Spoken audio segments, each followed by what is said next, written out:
இல்லை மீன் இறால சொல்கிறேன். இது மட்டும் தான் இற மட்டும் தான் மீன் இற மீன் இற மற்ற ஊராட்சி காடை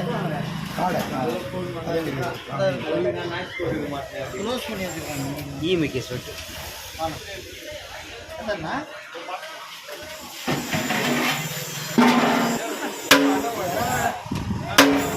மீன் ஒன்று சாப்பிட்டேன் நான் சாப்பிட்டேன் நான் ஒரு மீன் ஒன்று போட்டுருக்கேன்.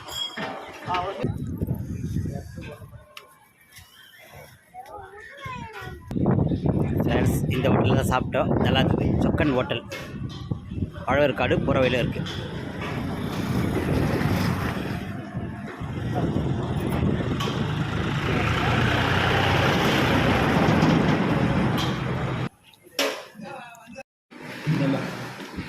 நெத்திலி ஃப்ரை வாங்க ஃப்ரெண்ட்ஸ் சாப்பிட்லாம். அருமையாக கொடுத்துருக்காங்க ஃப்ரெண்ட்ஸ். நெத்திலி ஃப்ரை ரைஸ் வாங்க சாப்பிட்லாம்.